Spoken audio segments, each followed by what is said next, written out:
Selamat pagi, salam sejahtera untuk kita semua. Selamat datang di Stasi Penting Digitalisasi Edukasi Penanggulangan Stunting, Portal Penanggulangan Stunting Kelurahan Kramat Selatan. Di pagi hari ini kita akan membahas suatu topik yang sangat menarik, yaitu bertemakan pemenuhan kebutuhan gizi balita untuk mencegah stunting. Kerjasama antara Puskesmas Magelang Utara dengan Kelurahan Kramat Selatan. Telah hadir bersama kita Mbak Dinda Aprilia, AMD Gizi, nutrisionis kebanggaan kita dari Puskesmas Magelang Utara yang nanti akan memberikan insight yang tentunya sangat menarik terkait pemenuhan gizi balita. Semua pasti setuju bahwa pemenuhan gizi itu adalah sesuatu yang sangat penting. Dan kenapa tema ini menarik? Karena setiap orang pasti ingin menyajikan yang terbaik untuk anak-anaknya, untuk keluarganya. Demikian ya Kak Dinda? Iya. Sudah siap ya? Siap. Siap. Kita akan bertemu di segmen selanjutnya. Oke. Jaga stunting itu penting.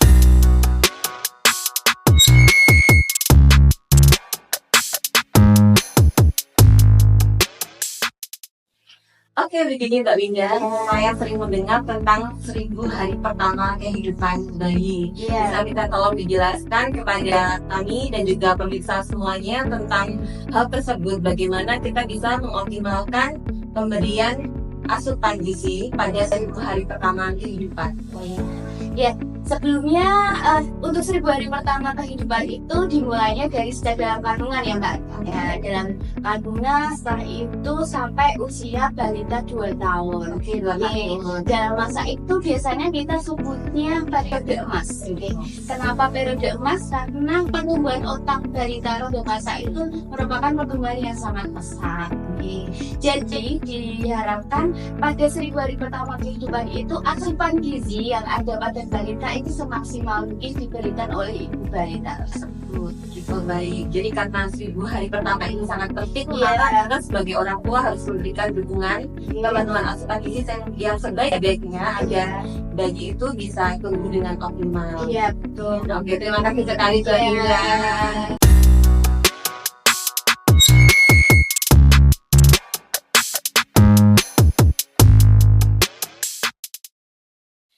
Baik Mbak Winda, untuk pertanyaan selanjutnya ini yang sering menjadi pertanyaan dari kita semua, dalam 1000 hari pertama kehidupan anak, apa yang menjadi asupan kunci? Karena kan kita hidup di zaman modern nih, pilihannya banyak, mau apa saja bisa.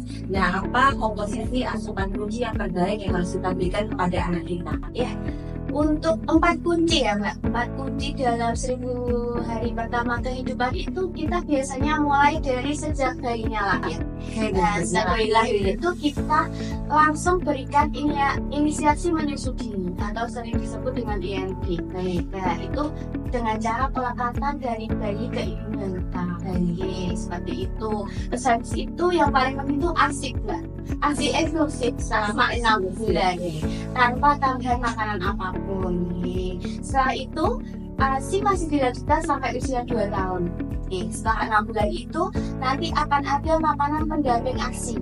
Jadi mulai dikenalkan dari makanan yang tinggi protein hewani gitu. Setelah itu nanti untuk pertumbuhan dan perkembangannya bisa dipantau melalui posyandu. Jadi harus rutin datang ke posyandu begitu Mbak. Baik, jadi ingat ya, ada 4 tadi.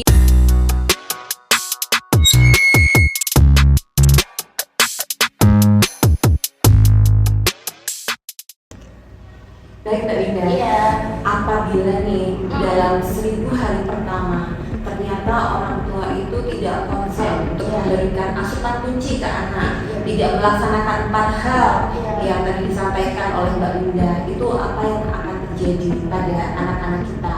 Resiko-resiko apa yang mungkin muncul seperti itu?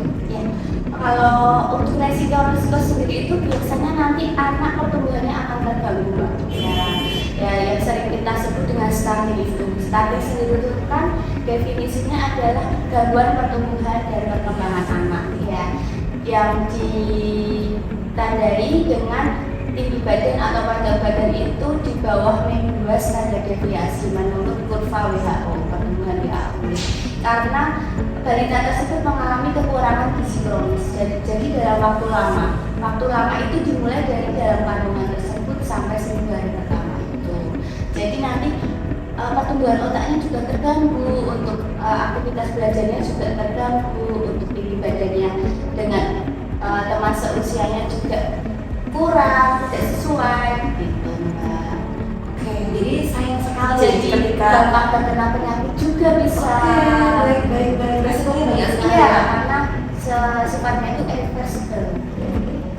Jadi begini pemirsa, sayang sekali ketika di 1000 hari pertama kehidupan kita tidak memberikan asupan yang terbaik untuk anak-anak kita. Maka asupan itu harus selalu kita upayakan dan penuhi agar anak-anak itu bisa bertumbuh dan berkembang secara optimal.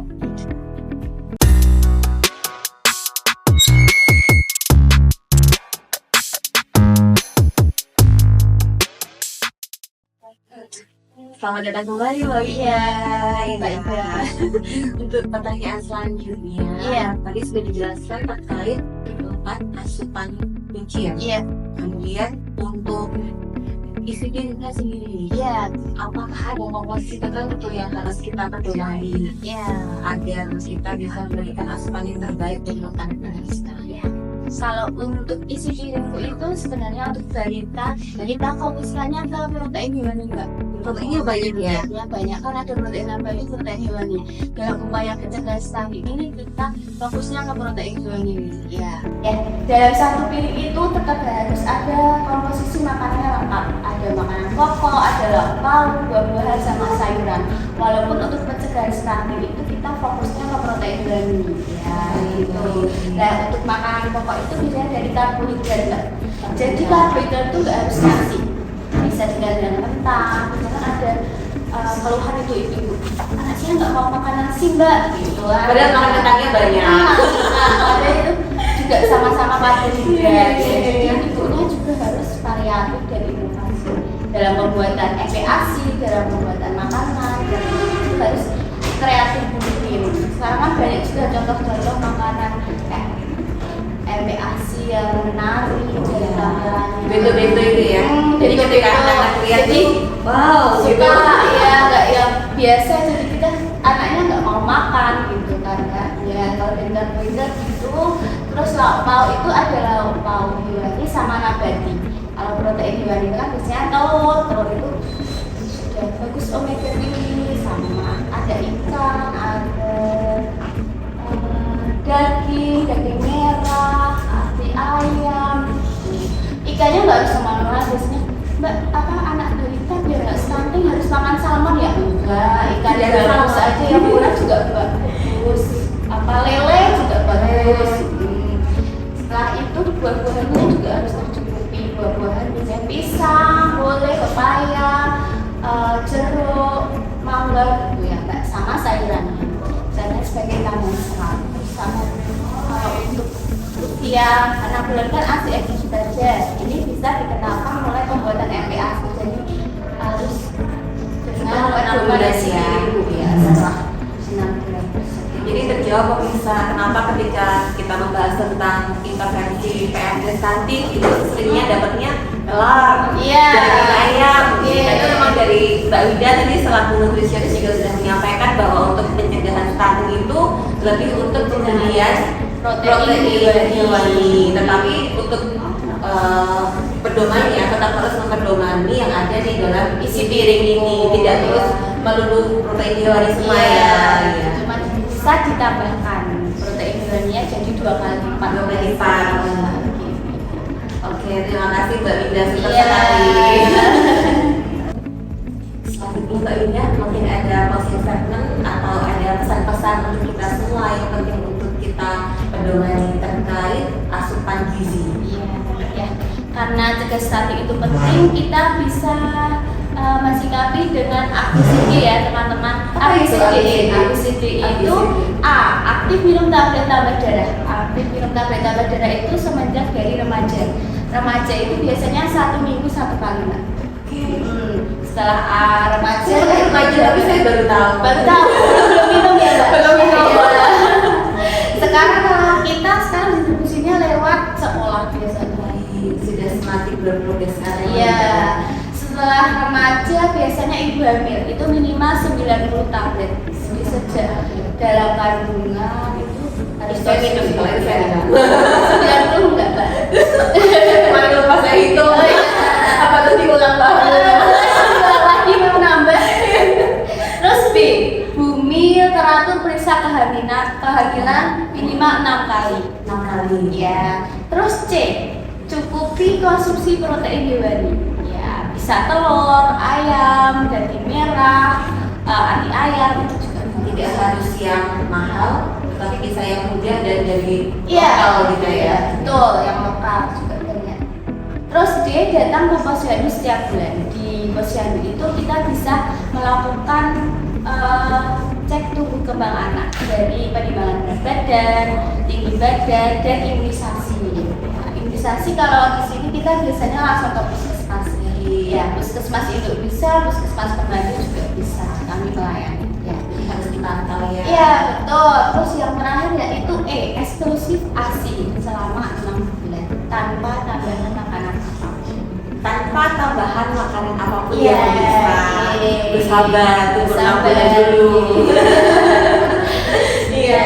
A B C D E. A B C D E jangan lupa. Ingat-ingat ya pemirsa, A B C D E. Baik, terima kasih Mbak Wida sekali Ya, hari Wida. ini. Terima kasih sudah membersamai kami, Ya. sudah berkenan untuk memberikan dukungan edukasi kepada sesi penting. Ya. Nanti join lagi ya Mbak Siap, untuk Bu. video yang selanjutnya. Ya. Jadi dari penjelasan Mbak Wida tadi sudah jelas bahwa asupan gizi itu sangat penting. Tadi mulai dari A, B, C, D, E sudah dijelaskan. Kemudian ada 4 asupan kunci juga sudah. Ya, harapannya kita tidak hanya berhenti hanya di tingkat pemahaman kita bertambah, tetapi juga diinternalisasi kemudian dilaksanakan ya Mbak Widya. Iya. Iya. Tunggu podcast kita selanjutnya. Kemudian nanti untuk melihat penayangan bisa di sini di sesi penting, bisa diklik di website Kelurahan Keramat Selatan dan diklik di fitur sesi penting. Di situ selain ada video edukasi juga bapak-bapak dan ibu-ibu bisa meminta permohonan pendampingan atau konsultasi terkait stunting. Nanti kami akan siap membantu. Tunggu kami ya bapak-bapak dan ibu-ibu. Terima kasih, sampai jumpa di acara selanjutnya. Cegah stunting itu penting.